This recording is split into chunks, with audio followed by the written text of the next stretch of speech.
Hi friends, உங்களுக்கு எல்லாருக்குமே தெரியும் கேரளாவில் இந்த மாதிரி சம்பவம் ஆயிருக்குன்னு சொல்லிட்டு உங்களுக்கு எல்லாருமே தெரியும். மழை வந்து நிலமெல்லாம் சரிஞ்சிச்சு, மழையெல்லாம் சரிஞ்சிச்சு, நீங்கள் எல்லாம் பார்த்துருப்பீங்க. இதில் நிறைய பேர் இறந்துருக்காங்க. அது ஒரு நாளைக்கு ஏறிக்கினே போகுது. ஒரு நாள் 100 பேர், ஒரு நாள் 200 பேர், ஒரு நாள் 300 பேர் சொல்கிறாங்க. நம்மளும் கொஞ்சம் வருத்தமாக இருக்குது.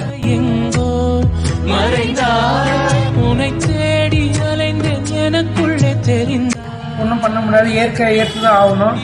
ஆனால் இல்லை, நான் என்ன சொல்ல வரேன்னா, நான் சில சோஷியல் மீடியா ப்ளஸ் என் சர்க்கிளில் சில பேர் வந்து என்ன சொல்கிறாங்கன்னா, நிறைய பேர் இறந்துருக்காங்க அப்படின்னு சொல்கிறாங்க. அது கூட என்ன சொல்கிறாங்கன்னா, நிறையா ஆடு மாடு கோழி இந்த மாதிரி சில மிருகங்கள்லாம் இறந்துருக்கு, அதெல்லாம் ரொம்ப பாவம் அப்படின்னு சொல்லிட்டு அவங்க பாயிண்ட் ஆஃப் வியூ அவங்க பேசுகிறாங்க. அதெல்லாம் ஓகே. ஆனால் அவங்க சொல்கிறப்போ இந்த மாதிரி ஒரு சம்பவம் ஆயிருக்கு, இந்த மாதிரி ஒரு அனிமல்ஸ் ஒரு மிருகம் வந்து இந்த மாதிரி ஆனாலும் அவங்களுக்கு மனிதாபிமானம் வருமா? ஏன் டெய்லி எவ்வளோ மிருகத்தை வெட்டுறாங்க, சாவடிக்கிறாங்க, ஏன் அப்போல்லாம் அந்த அவங்களுக்குள்ள ஒரு உணர்வு வராதா? இந்த மாதிரி சம்பவம் அப்போ மட்டும்தான் அந்த உணர்வு வருமா?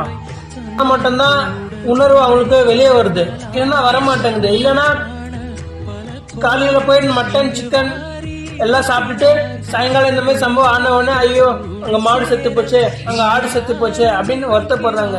அந்த வருத்தத்தில் ஒரு பிரயோஜனமும் கிடையாது. நீங்கள் நல்லது செய்யுங்க, உங்களால் முடிஞ்ச அளவுக்கு நல்லது செய்யுங்க, தான தர்மம் பண்ணுங்க. அப்போதான் இந்த உலகத்தில் இந்த மாதிரி சம்பவம் எல்லாம் கொஞ்சம் கம்மியாகும். நீங்கள் எந்த அளவுக்கு தப்பு நடந்துன்னே இருக்குதோ அந்த அளவுக்கு இந்த மாதிரி சம்பவம் இங்கே மட்டும் இல்லை, உலகம் ஃபுல்லாக நடந்துனே தான் இருக்கும். நீங்களும் பார்த்துனே தான் இருப்பீங்க.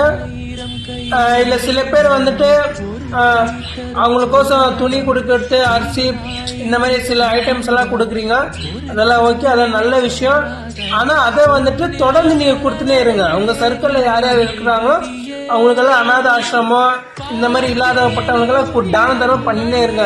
இந்த மாதிரி சம்பவத்தப்ப நாங்கள் பண்ணணும் அப்படிலாம் கிடையாது. நீங்கள் எல்லா டைம்லையும் நீங்கள் பண்ணலாம், நீங்கள் எல்லா டைம்லையும் பண்ணுங்க, தான தர்மம் எல்லாம் பண்ணுங்க. கடவுள் கொஞ்சம் கருணை காட்டுவார். 1000 ரூபாய் 10,000 ரூபாய் பண்ணாலும் தர்மம் கிடையாது. 10 ரூபாய் மனசார பண்ணாலும் தர்மம் தான். கடவுள் கைவிட மாட்டார். நீங்கள் தப்பு செய்யாதீங்க.